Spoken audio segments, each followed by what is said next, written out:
Hello everyone, and welcome to Splashtop, a new series that we recently launched where we sit down with the executives at Splashtop and give you the behind the scenes look at people, priorities, and perspective of what changing our company and how it's shaping our products. I'm Vishnu Parikh, I'm your host today. We kicked off Splashtok's last month by sitting down with one of our founders, Phil Shu, and he gave us a great insight on the roadmap. Well, today, I'm thrilled to have our head of products and alliances, Brendan Shop. Welcome, Brendan. Thank you. All right. The goal of Splashtok's is very simple, is to give you, our customers, direct insight into what our executive team is thinking about, what we are working on, and how it's going to impact you, our customers. Before we get going, a couple of house rules. The recording of this webinar will be made available to you within 24 hours. All of you are muted, so you have to do nothing. If you do have questions, which we encourage you to ask questions, go to the bottom of your screen and use the Q&A chat window to ask your questions. We'll try to answer all your questions within the time allocated today. But if you don't get to your questions, we will respond back to you within 24 to 48 hours. With that said, let's dive into a conversation with Brandon. Brandon, thank you for talking to us, giving us the insight and talking to our customers. But before we get going, can you please share a little bit of your background and what is your role at Splashtop? Yeah, absolutely. So I joined Splashtop as the head of product and technical alliances. And so I've been actually in the IT industry my entire career, going back to when I was younger, much younger, when I was actually in our customer's shoes. You know, I was a network admin, I was a sysadmin, and then about 20 years ago or so, I made the switch over into the software side of the world. But since I've made that switch over into software, I've been in kind of the IT space, whether it's IT security or IT management or endpoint management, pretty much my entire career. Perfect. Yeah, and since you've been on the customer side as well, and you know, when we talk to our customers, you will appreciate that with a lot of the customers through our surveys or the conversations that we have with them with the webinar and so on and so forth, most of our customers are telling us they're under tremendous pressure to do more with less resources. I mean, to that extent, as Splashtop, we are also dealing with some of the same things. So can you please give us an insight into what features that we are working on an upcoming release that's going to have a biggest impact on internal IT teams or MSPs? As you know, we have a lot of MSPs that use our solution in reducing response time and making them more efficient while minimizing risk. If you can share that with us, that'd be great. Yeah. So let's start with kind of the last point you brought up around risk. And, you know, vulnerabilities, risk, those are only continuing to increase. You know, the amount of attacks, you know, continue to increase every month over the last many years. And it's hard for organizations to stay on top of, you know, with the amount of whether it's operating system vulnerabilities or third-party application vulnerabilities. How do you prioritize those? You can't do them all at once. And so that's really where some of the capabilities that we've recently brought to market around pulling in CVE details, but also allowing us to summarize that using AI to where, you know, instead of digesting the entire CVE, we'll give it to you no matter what language you're in, typically in multiple different formats to be able to digest that. And so, but that's really important when it comes to prioritization. Which ones do I fix first? Where do I put my time and attention and priorities? And you can't do them all. And so you've got to start from more of a risk-based mindset. So that's one, you know, fantastic feature. You know, outside of that, we're going to continue to build out our automation capabilities. And so today, you know, we have our one-to-many actions, you know, the ability to push out certain you know, use cases or scripts. You know, as we move forward, you know, you're going to start to see us do things allowing you to build in, you know, multiple steps or multiple dimensions within that automation. So being able to, you know, for example, go ahead and run a script against an endpoint before an update or a patch. to, let's say, stop a set of services to make sure that, you know what, it could be a database server. Let me make sure that everything shuts down gracefully, run the patch, and then start the services again, make sure everything's clean, and then the job's done. And so, you know, today that would be multiple steps, multiple actions.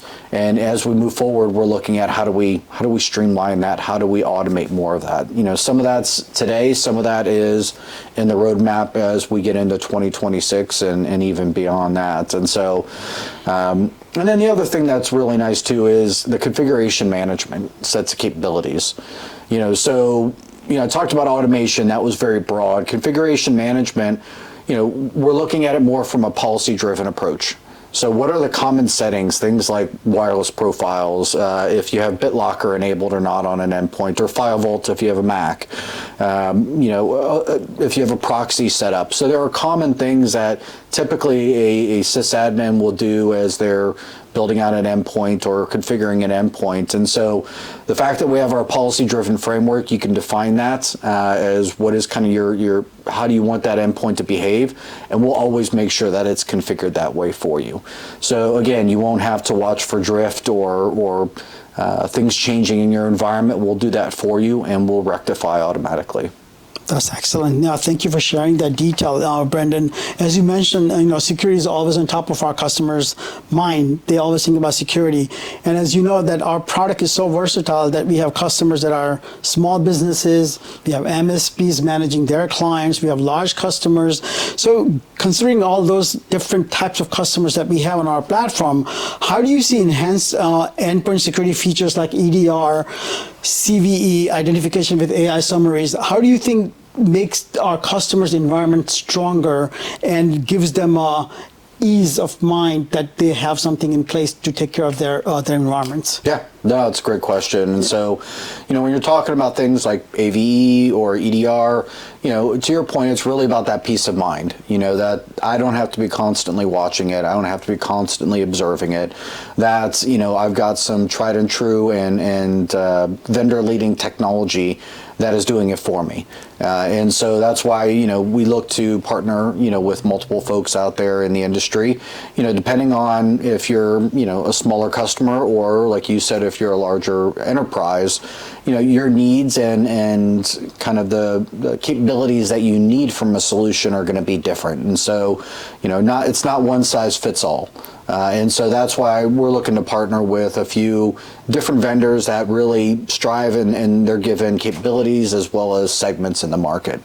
Now, it doesn't matter if you're a large enterprise or you're a small business. Everybody is immune to risk and to having vulnerabilities present in their environment. And everybody, like you said at the beginning, has the challenge of I have to do more with less. Yes. I don't have enough people to go around to cover what I need. And so, and again, you're going to hear that whether it's a large enterprise or it's a small business. You know, the big difference there is scale. You know, in terms of their endpoint estate and what they have to protect and things like that. And so, you know, having a tool like our CVE capabilities and our AI summarization, again, kind of as I was mentioning in the previous question, it's really about how do you streamline it? How do you make it quicker, faster, easier, give that information at my fingertips so I'm not having to go out and research it myself on Google or, you know, another third party. All that information is right there kind of in that single pane of glass. And so I can quickly view the information, prioritize it, set my policies, and go. And it just makes it much, much simpler, you know, to just really have everything in one place to make informed decisions. Perfect. Yeah, thank you. That's one of the other things that we also hear from our customers, that we have so many different vendors.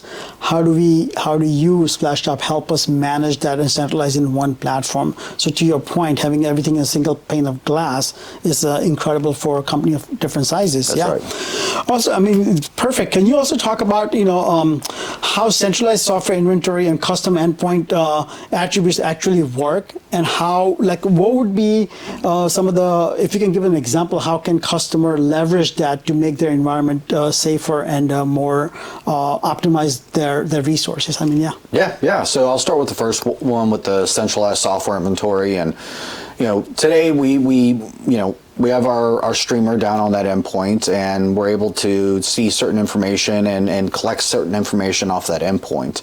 And so it's really for whether it's an MSP or, direct IT end customer, you could have it at a computer or an endpoint level, but when you're trying to solve something at a macro level, having a centralized view around that is very critical. And so a great example, or use case there is, 0 day comes out, for a given piece of software that gets announced. And so, as an IT person, you quickly want to go look and see, okay, is my environment at risk? And if so, what are the endpoints, that I need to go and address? And, without a centralized software inventory set of capabilities, you would have to kind of go do that one at a time, or maybe go and find other methodologies or ways in which to kind of pull that together. Within Splashtop AEM, you can just go quickly run a query, and say, show me all my software versions of, title X, version Y and below, because I know that those are vulnerable. It's going to give me the result back, and I'll quickly see, here are the 5 machines that I need to go and quickly take action upon. And so again, kind of that investigation to, what is that task that I need to go do? You can cut that down immensely. So it's not quite such the needle in a haystack anymore. Now, on the other side, kind of the endpoint attributes, or, other folks may call it tagging, and so every endpoint has different roles, has different responsibilities from an endpoint, from a computer perspective. I could have a server that's responsible for credit cards, and others that's responsible for email, or et cetera. And so, being able to use those attributes or tags, it allows you, again, to kind of quickly identify, okay, give me all of my endpoints that, are, currently have this attribute, and quickly get it back. And so those are not always things that are present, that we can collect off a device. Some of those are unique to an organization. It could be based on how they're structured, or based upon, other attributes that's specific to their business. And so having those custom attributes allows, an organization to put an additional layer of kind of structure, on top of, the endpoints, that we have under management. Perfect. Yeah, no, thank you for sharing that with us. Given that you talked about all these great features in our product, maybe it's a good time for us to show some of this in the product demonstration. How Absolutely. about that? Yeah, let's do that. Hello, everyone. As Brandon and Vishud discussed, a lot of our focus is to help IT teams automate a lot of the repetitive manual tasks and make it really easy to secure and manage endpoints, especially in distributed environments. Within endpoint management, as you can see here, we do have capabilities for automation, including endpoint policies for patching, monitoring via alerts, as well as scripting. Solutions for endpoint security, including exposing all the vulnerabilities in your environment, as well as AV and EDR solutions, along with a dashboard to easily see threats and the protection status of all your endpoints. We also have software management, which gives you easy ways to manage your software inventory as well as hardware. These are all features that we've had and we continuously improve within endpoint management, and we'll go over some of these in just a bit. But you all must be familiar with the dashboard here, which gives you a summary of all your devices, their status and ongoing tasks and so on. So I'll start here and highlight some of the more recent features we've introduced. Within your computer's overview widget, we exposed vulnerabilities. So as you can see here, there are some very critical ones that have been identified as known exploits. And then we also rank them as critical, high, medium, etc. That gives you an easy way to really prioritize what you should focus on first. So if I click into this, you see all the CVEs. We also give you an AI-generated risk summary. So you clicking on that will summarize everything that is available out there for the CVE, including possible resolutions here. So as you can see here, this one says, apply the April 2025 patch Tuesday updates. Actually, speaking of Patch Tuesday, we also send out Patch Tuesday summaries. Look out for that email every month in your inbox. From here, I will go to the policy page.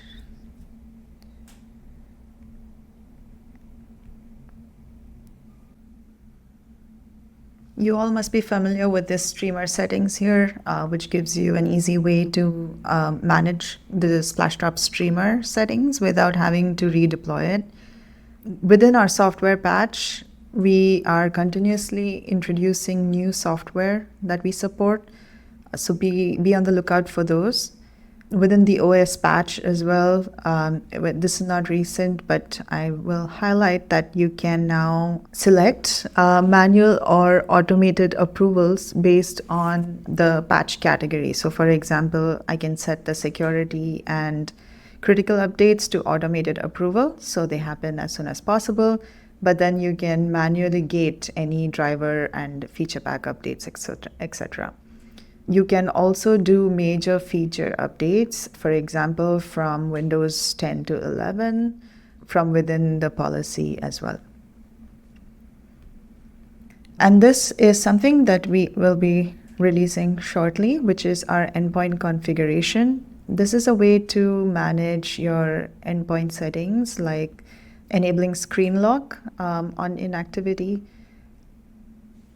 setting password policies to maintain its complexity and strength, pushing out Wi-Fi profiles, setting proxy settings, as well as Windows firewall settings, including not allowing exceptions.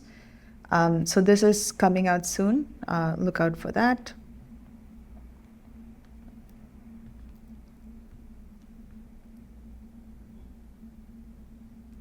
From here, I will go to a quick mention on the scripting feature set.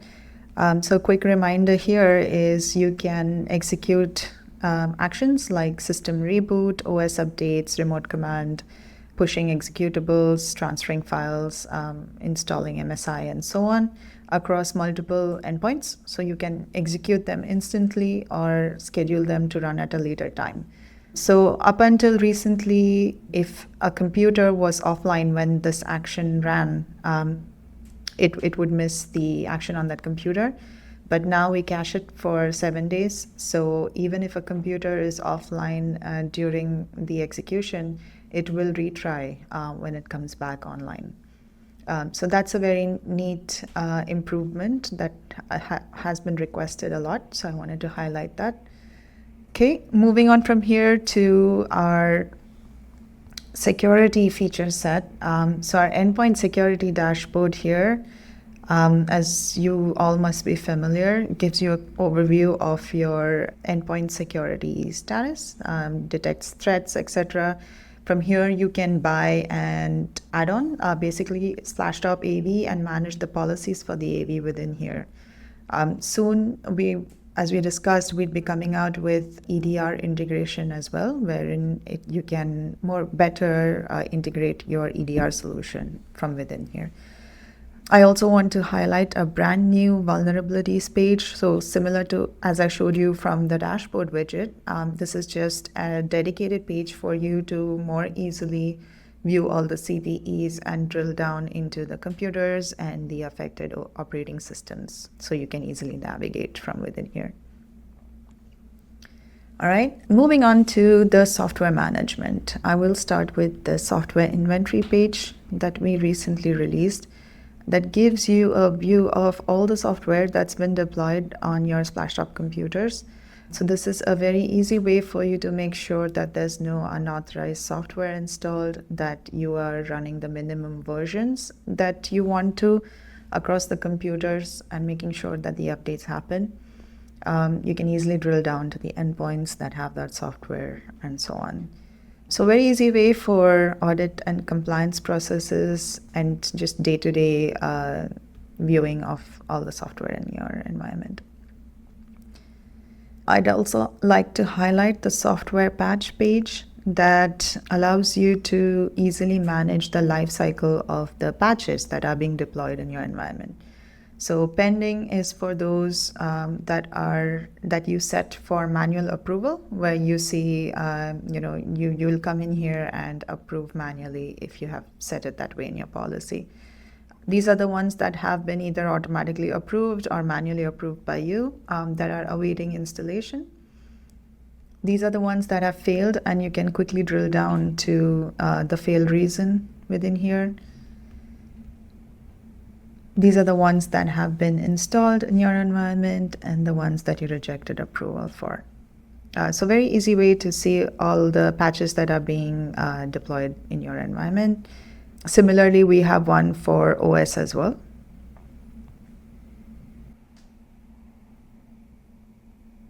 I'd also like to highlight this new tab here you must have noticed called Discover. It's basically us helping you discover what else you have access to, all the capabilities within your subscription. So on the Explore tab, you can see, basically get easy access to learn about how-tos and all the features that you are able to execute within your subscription. The quick setup guide is basically just giving you the basics of setting up either an attended or unattended connection. One more feature improvement I would like to highlight, since it's a very popularly used feature, and that's our remote command, which you can access even from within the business app. So here you have now the options for both command prompt and PowerShell, and we have made it interactive. So you get more dynamic control while accessing the remote computer via remote command.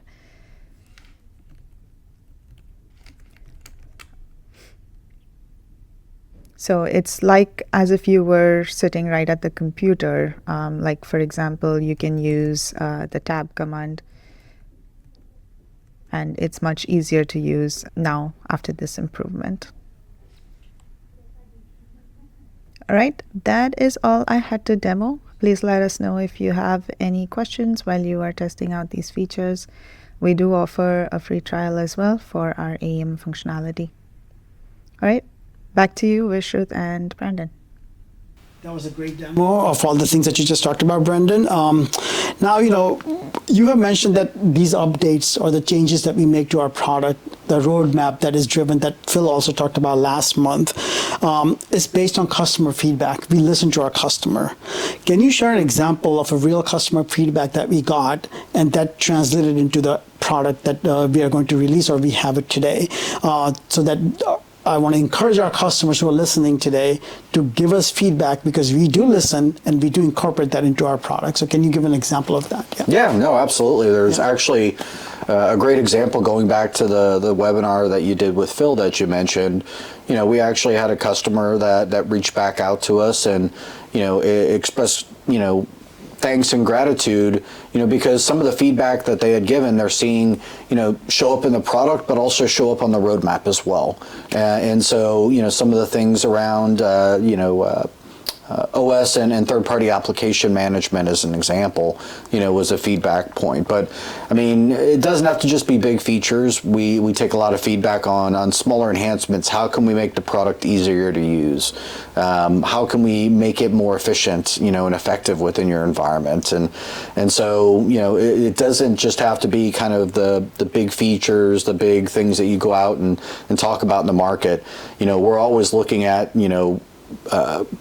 how can we continue to tune and optimize and streamline, based upon that feedback. And that feedback is great because it comes in via multiple sources. We're getting that via support and in via the sales team, but also, in via, community. And we see, we do follow things like Reddit and things like that as well. And we see a lot of that feedback there as well. Absolutely, yeah. I mean, we are also seeing a lot of engagement on our Reddit platform, so great that we look at that as an input to making our products better. Thank you, Brendan. That was a great feedback and update that you provided. What I want to also cover that in the fall release that we are discussing today, what are the other things that our customers should look forward to, in a sense, about around remote support or remote access? What are the enhancements that we are making in those products as well? If you can share that, that would be very helpful. Yeah, absolutely. There's a couple kind of key themes or areas that we're looking at there. We've touched upon a little bit about AI, and so we are looking to continue to work down that route and provide some capabilities around things like remote control session summarization, what actually happened in that session. So, make it very easy for you to capture that, then copy and paste it and put it into your trouble ticket, so that way you've got a full audit trail of exactly what you did and you don't have to go and type it all up. And so just from an efficiency perspective, and then we've got things that even further beyond the fall that we're looking at as it comes to AI, there. And so we're also continuing to work on, centralizing some of our capabilities around inventory, whether it's asset itself or it's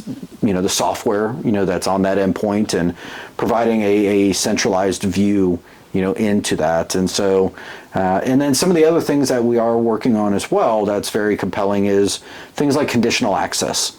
So if you have contractors or even your employees inside, if you need to make sure that there are certain things, the OS is up to date, it's got virus definitions up to date, or has EDR software present on an endpoint, defining that criteria of is this endpoint allowed on my infrastructure or not, is another piece, when it comes to kind of remote support and supporting those end users, there on that front. And so you'll see us continue to kind of bring more visibility and control around the endpoints connecting to your infrastructure.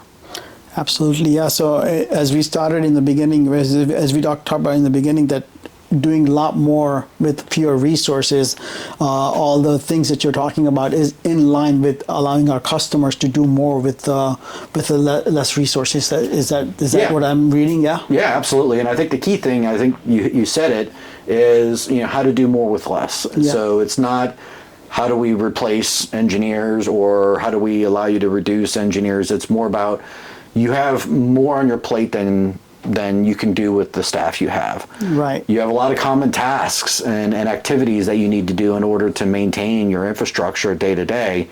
So how do you take some of those tasks and either delegate those down to maybe more of a junior level engineer, or even automate those? I mean, that is part of, kind of the vision of, how can you drive more efficiency within your organization? And so so absolutely it's a lot of emphasis and focus around optimization of doing tasks. How can you automate more of those tasks? How can you make some of those tasks quicker to do and within your environment? Absolutely. Well, thank you very much. As you are speaking, I was also monitoring. We have quite a few questions come in, so let's go and try to answer these questions. Sounds good. And then, we'll if we don't get to your question, we will make sure that you will get a response within 48 hours. Yes, so let's go to the questions. And we do these webinars monthly, so please look out for future invitations, and please join us and keep your feedback coming to us. As you just heard from Brandon, that we do look at all the feedback and we try to incorporate as much as we can in future releases. So let's look at the questions, Brandon. Sounds great.